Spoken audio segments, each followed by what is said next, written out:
keep my head up, and you will end this. I'm just getting warmed up. This is Von Clausewitz shit. Total fucking war. I'm gonna pull the whole thing down. I'm gonna bring the whole fucking diseased, corrupt temple down. It's gonna go.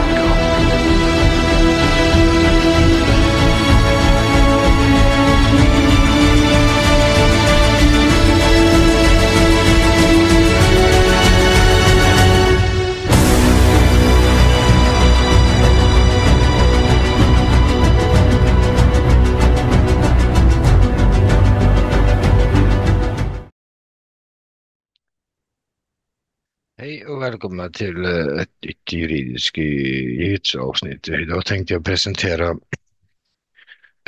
Passios De 7 dödssynderna som jag rekommenderar varmt. Det är 45 minuter med väldigt bra information om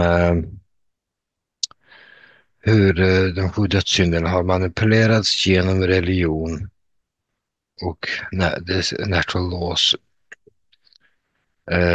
Hur ska man säga, existens har underminerats genom att felaktigt uppge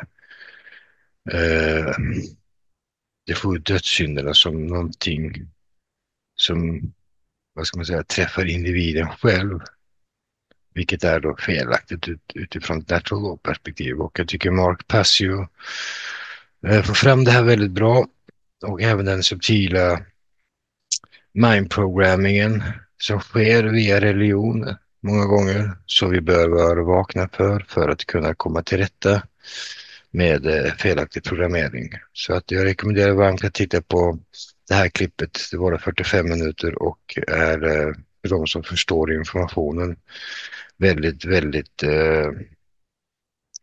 öppnande för sinnet. Så att titta på den här videon efteråt, den är fantastiskt bra. Welcome one and all. I'm Mark Passio of whatonearthishappening.com.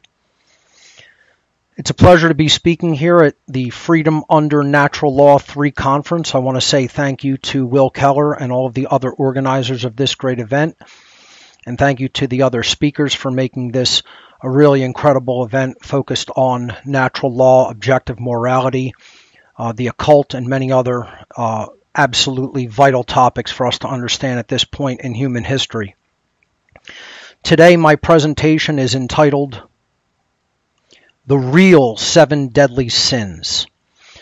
And I am emphasizing the word real because there are, of course, false, deadly so-called sins that we are told are the true 7 deadly sins, the true transgressions that we could perform upon our fellow men and women, when in fact this is highly misleading and creates a lot of moral confusion in the population.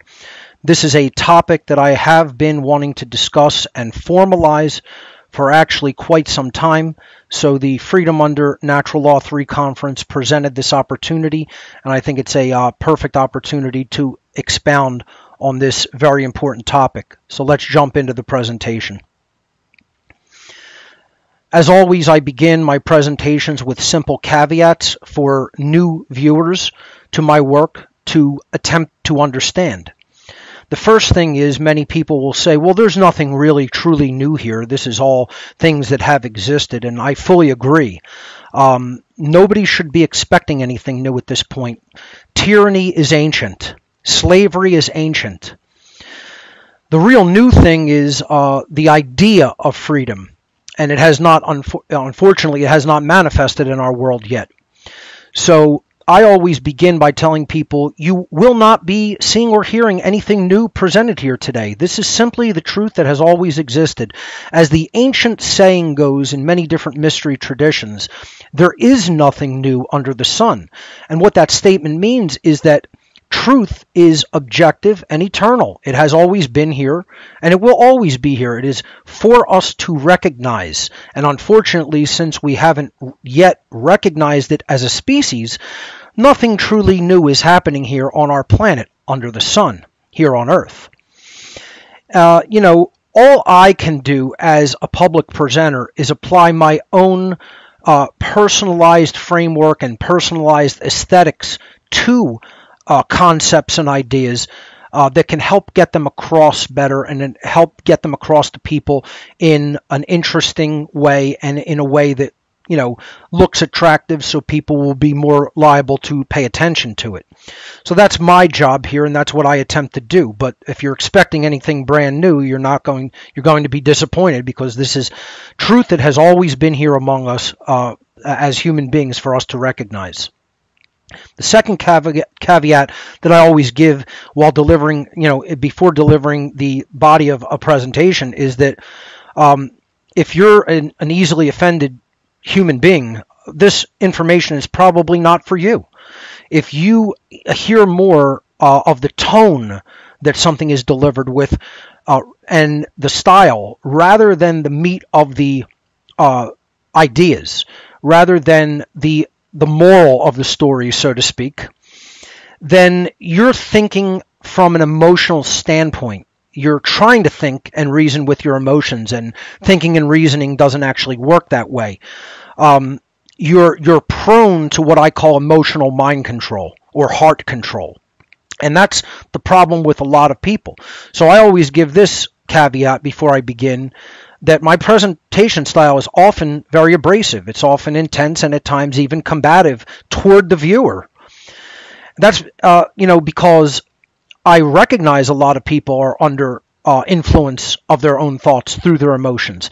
So I deliberately choose not to sugarcoat my words and not to sugarcoat my delivery.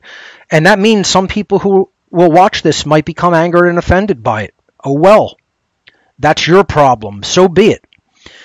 That will never make what I'm about to say untrue. I'm going to speak the truth in this presentation, and the truth remains the truth regardless of what anyone thinks about it. Truth, by its very nature, is actually a belligerent energy, because it wages war against all the forms of false indoctrination and mind control that we've been through in our lives.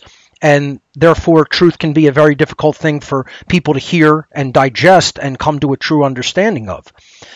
Nonetheless, that's what you're going to hear today, and I'm not going to sugarcoat the delivery of that truth. I'm going to say it plainly and out in the open, as if you're an intelligent adult human being that's psychologically mature and able to receive the truth, whether that's the actual target audience or not.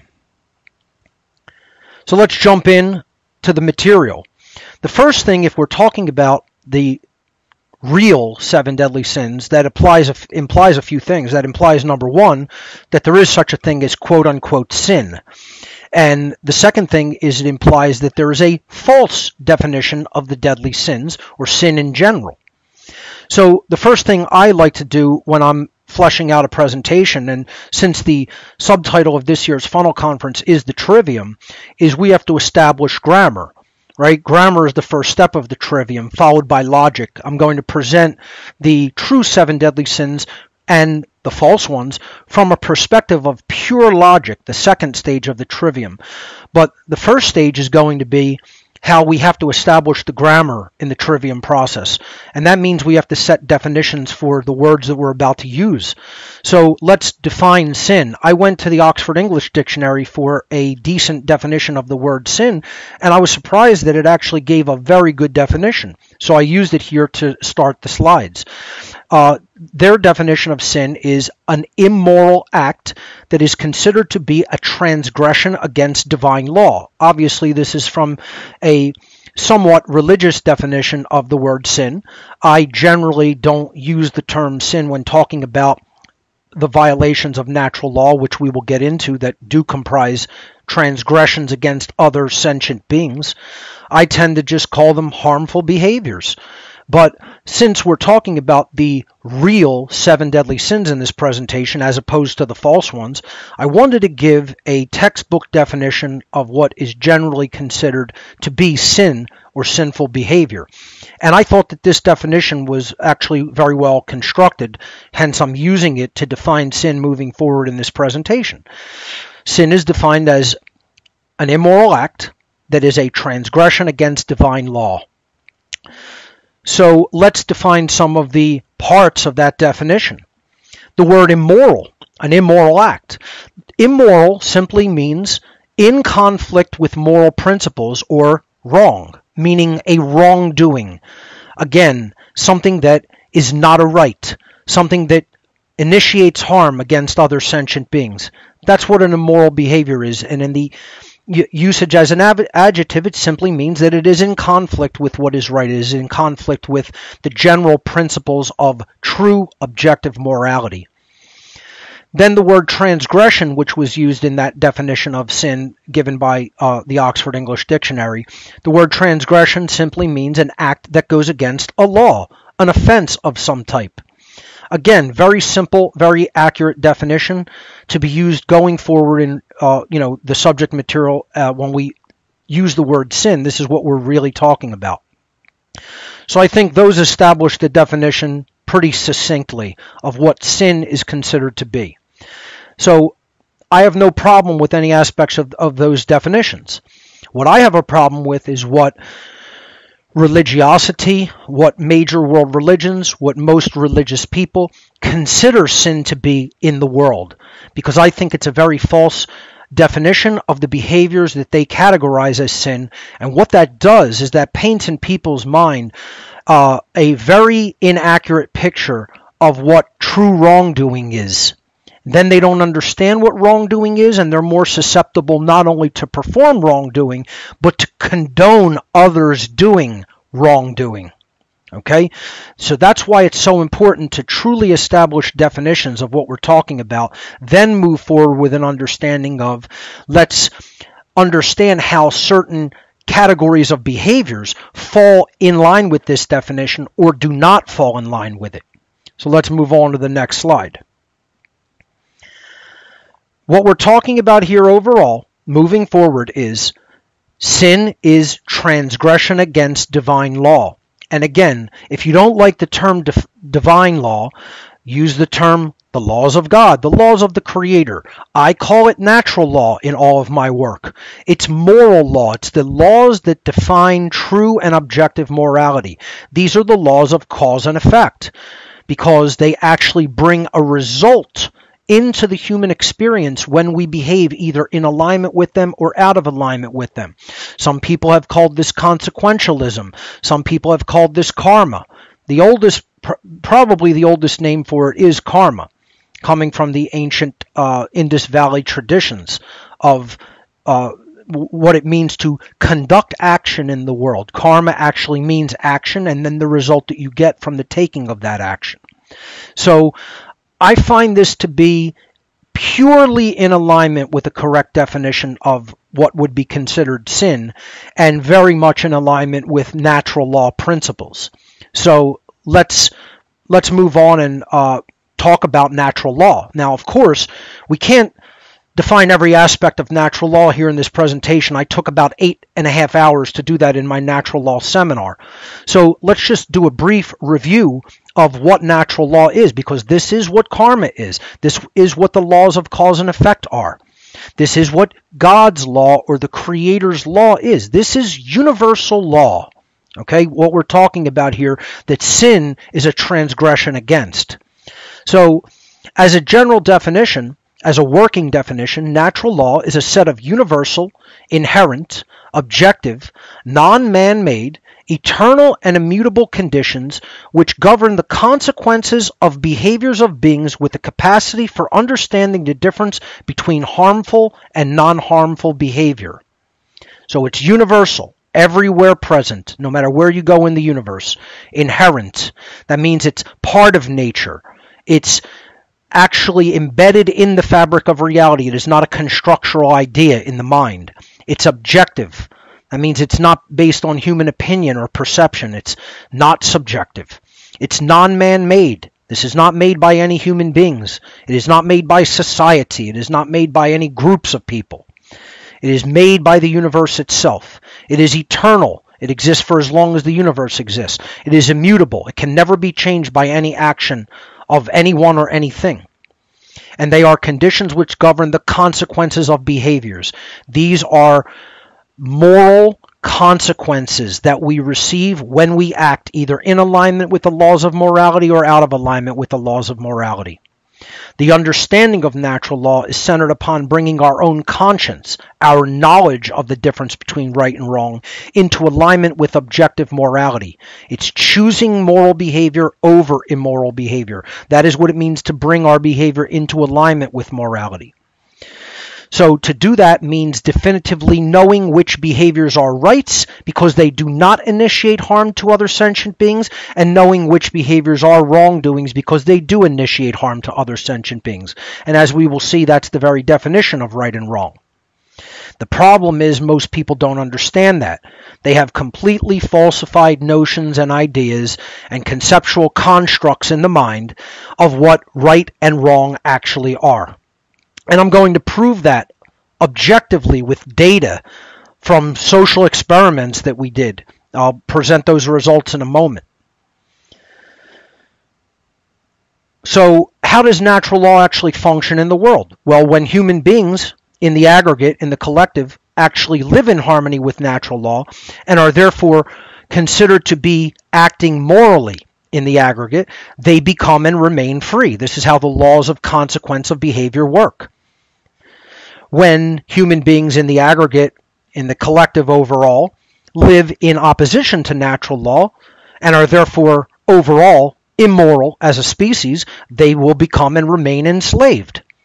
This is what I personally refer to as the law of freedom. This dynamic of natural law I call the law of freedom. And here it is stated very simply. As morality increases, freedom increases. And as morality declines, freedom declines.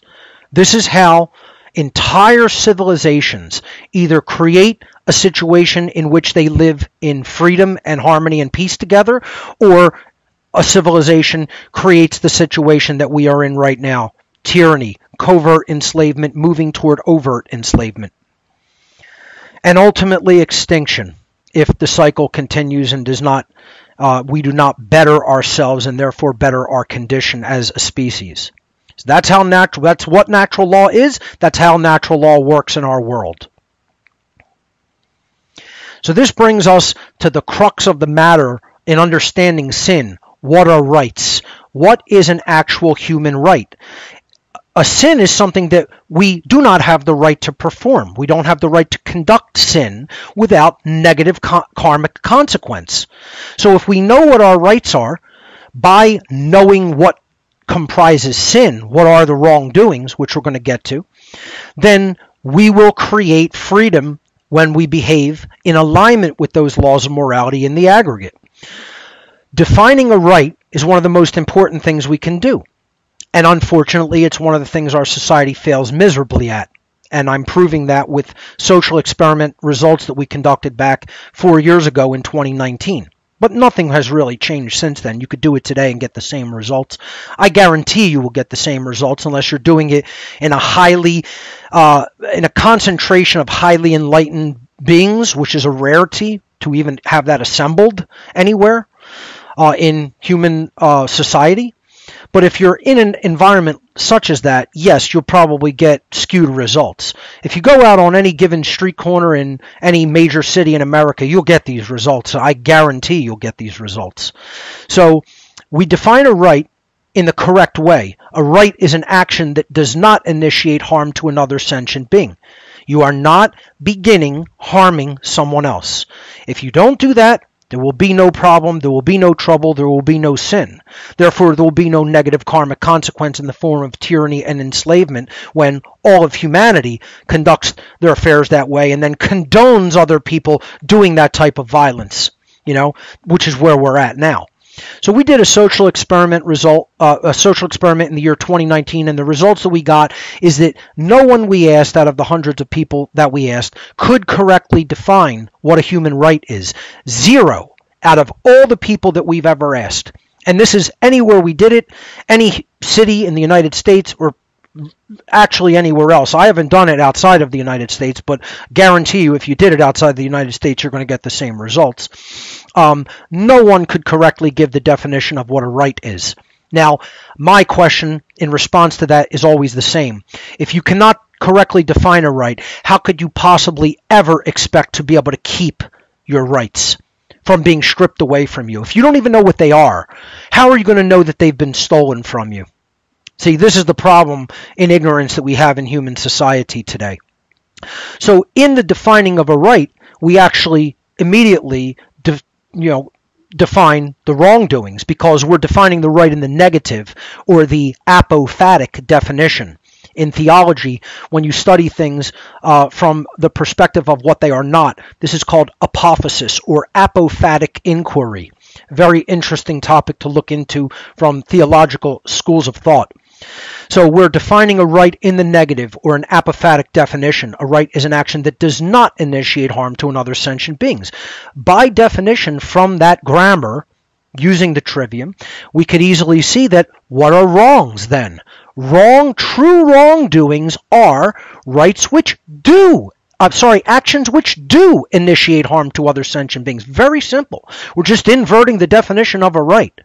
If a right is an action that does not initiate harm, wrongdoings are actions that do initiate harm to other sentient beings. This is almost kindergarten level logic here, right? It's very simple, it's very non-complex, it's very easy to understand. Most people should understand it. Unfortunately, the mind control, the social engineering, the brainwashing, the conditioning that they've been through since, they've basically come out of their mother's womb is so colossal that they cannot even grasp simple definitions such as this. And they want to overly complexify things.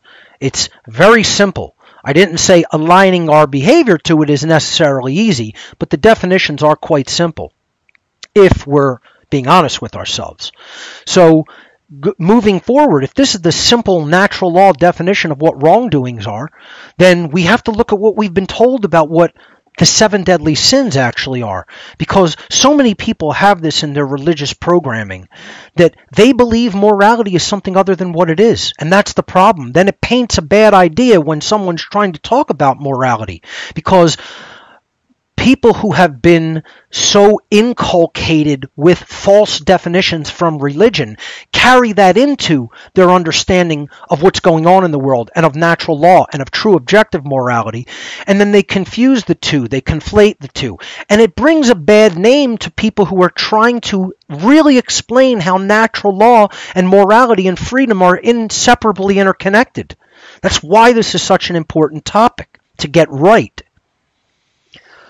So I felt it was so important. I have to go back to, things like what I presented in my Fake-Ass Christians presentation. I actually brought out the, quote, mascot, this religionist, this dark, evil priest who's really giving people false religion, and it's really coming from the dark occultists of our world.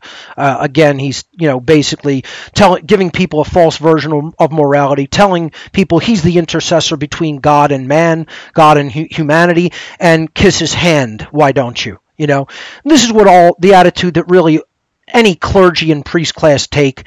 I'm better than you. I'm more moral than you. I'm closer to God than you. You have to use me as an intercessor between you and God, an intermediary, a middleman. Nothing could be further from the truth. It's all toxic and poisonous from a true spiritual perspective and real spirituality. And I feel it's so important. I brought him back into this presentation, and I want to redefine the word religion as a form of mind control that holds us back from evolving in consciousness, that holds us back from the recognition of truth and objective morality and natural law. The word religion itself is etymologically derived from the Latin verb religare, meaning to tie back, to hold back from forward progress, to bind. It is occult binding. It is a spell. And again, this is all religion, not just the cultural religions, not just Christianity, Islam, Judaism, Hinduism, Buddhism, etc. You can name all of the cultural religions of the world, but there's still other religions. There's the belief in authority. That's one of the biggest religions on earth. There's the belief in government. There's worshiping money. There's worshiping quote-unquote science, even though it's all basically government grant money funded science. It's not true investigation into truth of how the laws of reality really work. And there's many, many, many others. People can make all sorts of false idols. They can make all sorts of things to turn into religion and pure, identity of self. that they then cling to mercilessly with religious fervor. Okay, we're talking about religion from the point of view of it holds people back from an accurate understanding of truth, regardless of what the topic that we're talking about is. Doesn't have to be cultural religious ideas. So in most cultural religions, however, they give us a false definition of morality. This is why so many people are confused. This is why people don't understand objective morality. It's largely due to religious beliefs, religiosity. By providing these false definitions of immoral action, religion ultimately holds humanity back from a correct understanding of natural law and true objective moral principles. This is why we're heading into tyranny and bondage and slavery. We don't have accurate definitions of morality. We don't have the truth when it comes to what is an immoral behavior versus what are moral behaviors. Religion is not helping with this task of unraveling this and coming to a correct understanding of it. It's actually acting as a block to humanity's forward progress and the understanding of objective morality, and that's why I think it does so much harm in society. So the 7 deadly sins of, quote, religion in the Roman Catholic ideology are as follows: pride, gluttony, sloth, lust, anger, jealousy, and greed. And if we look at these, it is not behaviors that we would say we necessarily want to dwell in, live in continually, constantly engage, make the driving impetus of our lives. You know, I would be the last person to say just go and recklessly engage in these types of behaviors ceaselessly. You'd have to be a fool to condone that, right? So I'm not saying that these are good things to perpetually behave in this modality of consciousness. However, I am taking exception to calling these things sin. See, this is where religionists who have been indoctrinated and inculcated into their mind control belief system would take exception to what I'm saying. I'm trying to tell people that these are not sins in and of themselves. If we constantly lived in these modes of consciousness, they could be an impetus for us to begin conducting real sin. In and of themselves, they are not sin per se. And this is where the logic of the trivium has to come into play, you see. Because if we can't apply the logical transforms to understand that these are behaviors that are conducted upon the self, not others. The definition of a sin, again, a transgression against natural law, is an action that does initiate harm against another sentient being, meaning they can't be actions that we perform to ourselves. Okay? If we do it to ourselves, it can't be defined as a sin. It is a vice. That is the difference between a vice and a sin. And what Roman Catholic ideology in particular, and in general, most of the Christian religious tradition, what I call churchianity, it is not true esoteric Christianity, but churchianity, they give us these false definitions of sin.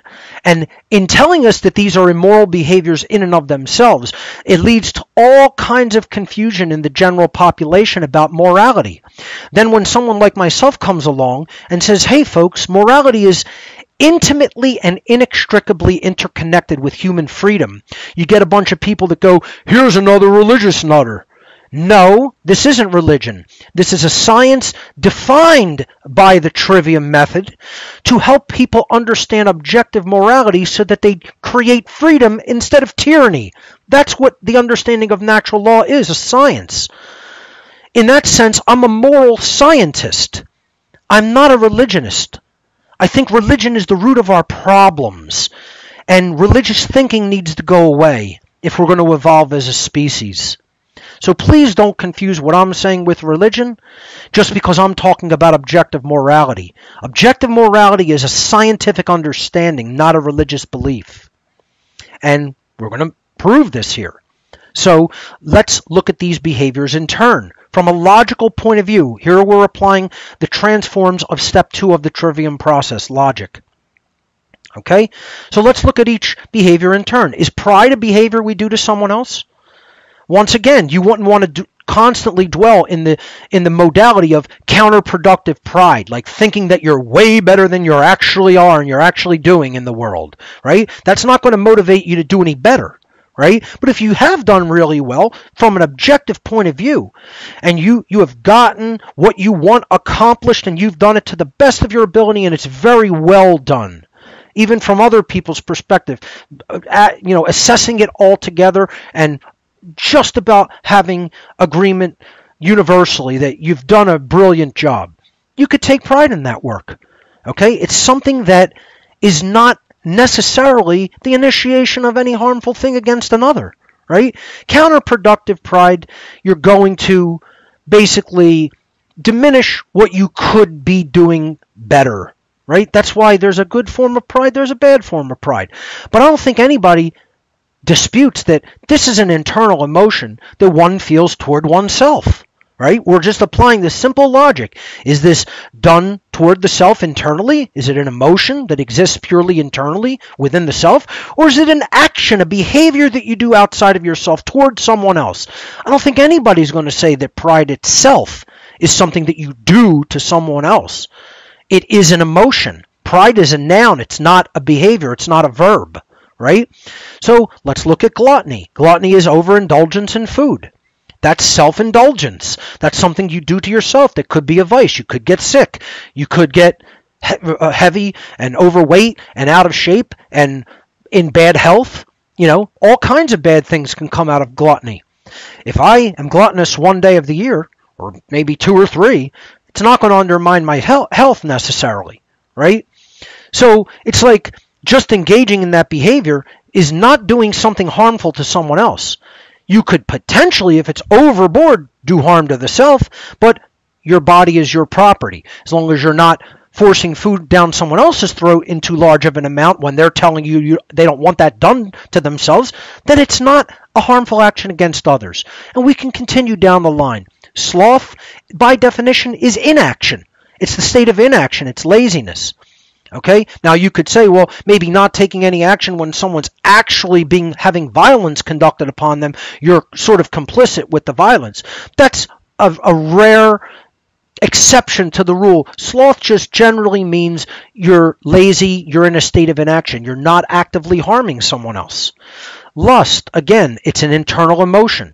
The desire for sex, the desire to, perceive others in a sexual way too much, right? Lust is an internal emotion. It's not a behavior that you're doing to someone else. Rape, if you went overboard with lust and then said, I'm just going to rape somebody because, I feel like I have the right to engage in sexual activity with them without their consent. No, that's a crime. That's a transgression against natural law. Lust in and of itself, an internal emotion, not an outward behavior toward others, so it cannot be a transgression against others. Anger, again, an internal emotion. Different kinds of anger. Anger over trivialities and nonsensical things, just because you want to placate your emotions or rage against something that isn't even really truly important in the world, just from your own whims. That's counterproductive anger. Right? Righteous indignation about a matter of true justice in our world. That's a righteous form of anger that could compel someone to then take true right action against injustices and iniquities in our world. So anger could be a positive thing. But again, I don't think anyone would argue it's not an act against others. It's an internal emotion. Jealousy, the same thing. Another internal emotion. I could be jealous of someone else's skill sets as a presenter and say, boy, I wish I had that ability. Boy, I wish I had that knowledge and know-how. Boy, I wish I could present like that and make slides like that. That's just an internal emotion. They might never even know that I'm jealous of them. And it could compel me to go and do good things, right? So bad jealousy is like you're worried about trivial things. You're just wanting what other people have just because they have it and you don't. And just physical possessions, and it's like, then, okay, if it leads to you going and saying, I'm going to take something from someone else, well, then that's theft. Then that's a transgression. But the internal emotion of jealousy itself is not a sin. It cannot be, because it's not even an action. Jealousy is an emotion. It's not an action. See, this is where the confusion of emotion and action comes into play. And that plays such a big role in how our society doesn't understand true morality. And then greed, another form of self-indulgence like gluttony, right? But just with things and possessions. And again, that is a form of a behavior, but it's not an action that's taken against others. Okay, we have to understand if we are doing these behaviors to ourselves, they are vices. These are definitions of vices, of specific instances of vices, and there's many others. But vices themselves are not immoral acts against others. Okay, this is something, again, you wouldn't want to dwell in all the time. That might debauch and debase the self, but it's still not violence against others. It's not violating anyone else's natural rights. So let's look at the real 7 deadly sins, the heart of the entire presentation here. What does constitute violations of natural law and others' rights? Look at the qualitative difference in the words. The words pride, gluttony, sloth, lust, anger, jealousy, and greed compared to the real 7 deadly sins. The false 7 deadly sins don't even rate when it comes to the level of harm and evil that results from these types of behaviors. The real 7 deadly sins, the real violations of natural law: murder, assault, rape, theft, trespass, coercion, and deception.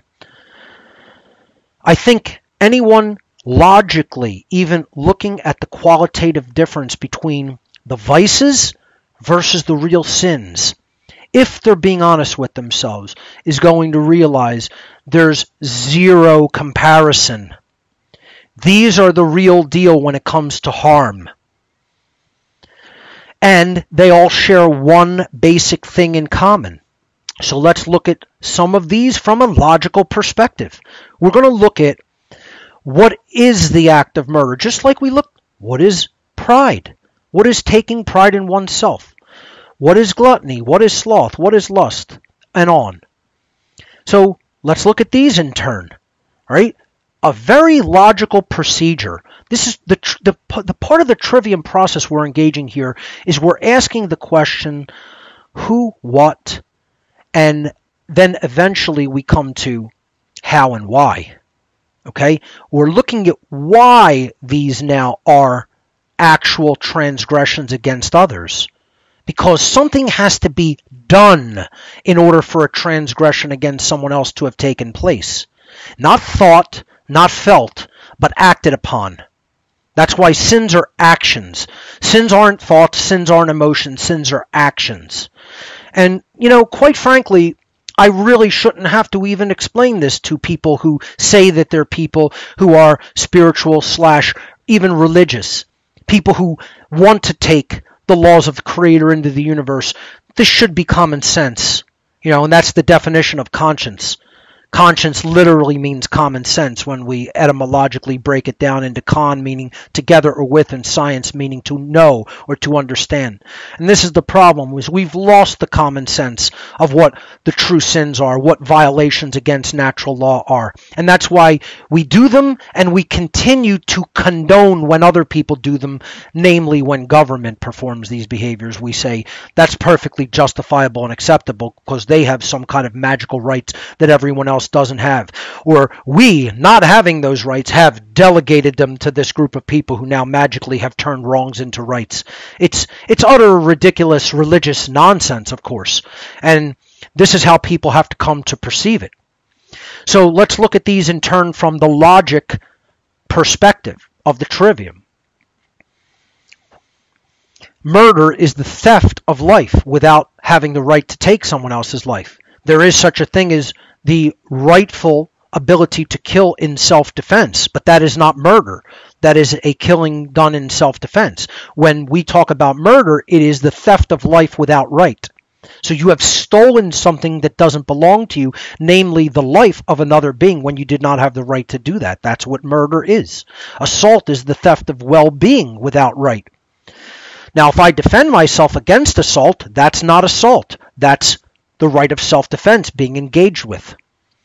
So again, you can't do murder, but you can kill in self-defense. You can't do assault, but you can defend yourself with physical force in self-defense. The next wrongdoing under natural law, the next sinful behavior is rape. Again, like we said, lust is an inward emotion, but rape is an external action done to another. That's the theft of sexual association that one has the right to engage with. So you're taking another form of property from someone else, like their life, their well-being, and now their sexual association. Simple theft, the act of taking something that doesn't belong to you, is the unrightful taking of someone else's property. Again, you're taking something that doesn't belong to you. Trespass, you're taking security of another being within their living domain, their living space, their rightful property. That's the theft of someone else's security. You're taking something that doesn't belong to you. Coercion, that's the theft of someone else's free will to make their own decisions in life, so long as their actions are not harming other people. This is what government always advocates for. This is what the supporters of government always advocate for. The taking of someone else's free will when they have not harmed someone else. Coercion and duress are threats of violence if you don't comply to the commands of another claiming to be the authority over you. That's theft of free will. That's one of the most important ones in the seven deadly sins that unfortunately goes largely unrecognized in our world and not seen as a sin, and are unfortunately condoned by people who consider themselves people who are saying that they want to follow the laws of the Creator. And then finally we have deception, the theft of someone else's informed decision making, because you're giving them false information, misinformation, lies, and willingly doing that, knowing that they're false and misleading, so that someone else makes incorrect decisions. And that is the commonality between all of the wrongdoings listed. From a logical perspective, they all share one common characteristic. You're taking something, by engaging in those behaviors, you are taking something that does not belong to you rightfully. You are stealing, you are engaging in theft. Theft is the root of all sin. If theft is not taking place, there is no transgression taking place. And this is a very difficult one for most people to see. It's because they haven't logically thought it through with the trivium process to a great enough extent. And this is the crux of the entire presentation, folks. Religious people want to say that things are immoral, when if that behavior has been engaged in and conducted, nothing has been stolen. One of the examples I always give, even though I don't engage in it and it's not my preference, homosexuality is a right. To say that someone cannot engage in a consensual behavior with another adult is trying to coerce them against their free will. Whether you like the behavior or not, whether it suits you, whether you find it comfortable or, something that is within your preferences, it doesn't matter how you want to word it. It's not somebody doing something harmful to someone else. See? So it can't be considered immoral. Immoral means someone's rights are being violated. So in a consensual sexual act between, homogeneous beings in gender, how could it be an immoral act? It's immoral only when it's forced upon another, when it's initiated without consent. If it's consensual between adults, it's a moral behavior, because that's the definition of morality. An action that does not initiate harm against another. Rape is not simple homosexual behavior. If one man rapes another man, that's rape. If one man rapes a woman, that's rape. If a woman rapes a woman, that's rape. The act is non-consensual. The act is initiating harm against another. That's rape. Any form of consensual sexuality between two people, that's a right. Religionists can get as upset as they want about that. You're still wrong. The problem is people don't understand the actual breakdown of what moral behavior means versus what it's not. That's the problem. So since theft is the root of anything that is an immoral behavior, what by definition, from a logical standpoint, must be the root of virtue? The understanding of property. Property and its understanding is the root of all virtuous behavior. If we truly understand what we really own versus what we really don't own, most of the violence of the world will go away in the snap of a finger. Overnight, practically. And this is the problem. People don't understand property and property rights. All rights are property rights. All virtue stems from understanding what our property is versus what it is not. So ultimately, in the very end analysis, in our rhetoric, right? We did the grammar stage of the trivium in the first part of the presentation, the logic stage in the middle. And this has to be our rhetoric. This has to define our behavior moving forward if we truly understand what the real 7 deadly sins are and what the real transgressions against natural law truly are.